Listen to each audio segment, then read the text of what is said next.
Assalamualaikum warahmatullahi wabarakatuh. Alhamdulillah, alhamdulillahi rabbil alamin. Wassalatu wassalamu ala sayyidina Muhammadin wa ala alihi wa sahbihi ajma'in, amma ba'du. Hadirin yang dirahmati oleh Allah Subhanahu wa taala, pada kesempatan yang mulia ini izinkan saya untuk menyampaikan pidato dengan mengambil tema puasa dan kepemimpinan. Islam adalah agama yang diturunkan oleh Allah Subhanahu wa taala kepada Nabi Muhammad sallallahu alaihi wasallam sebagai jalan keselamatan di dunia maupun di akhirat. Ajarannya dilandasi oleh tauhid dan diterapkan dalam seluruh aspek kehidupan manusia.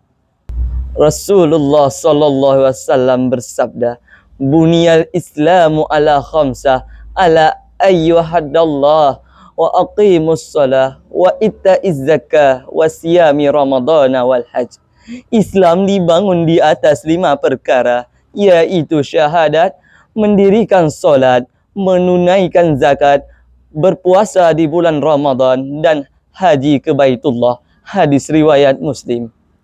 Menurut Samsun Fajar, syahadat bermakna sebagai proses pembentukan keyakinan diri. Solat berfungsi sebagai pembentukan karakter.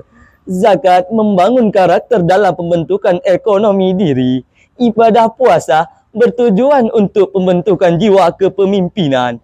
Fungsi haji sebagai sarana pembentukan jiwa totalitas. Pemirsa yang dirahmati oleh Allah Subhanahu wa taala, dalam konteks kepemimpinan, ibadah puasa akan membentuk dan melatih jiwa kepemimpinan serta daya tahan terhadap dirinya. Karena seseorang dianggap layak untuk menjadi pemimpin ketika ia telah mampu menahan dirinya dan telah selesai dengan urusan pribadinya. Pemimpin yang tidak terbiasa berpuasa akan sulit bahkan tidak mampu untuk mengendalikan jiwa, perilaku dan hasrat duniawi. Ia juga cenderung bahkan tidak amanah dalam melaksanakan mandat publik dan tidak tegas dalam mengambil keputusan, apalagi untuk menegakkan keadilan dan mengatasi kesulitan. Seorang pemimpin harus berlaku adil karena Allah menegaskan, "I'dilu huwa aqrabu littaqwa."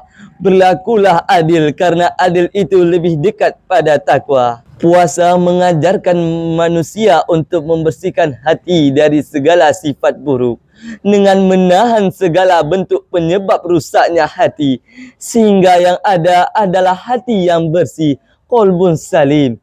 Seseorang menjadi manusia berakhlak mulia ibarat seekor ulat yang melakukan proses puasa dengan menjadi kepompong dan kemudian menjadi kupu-kupu.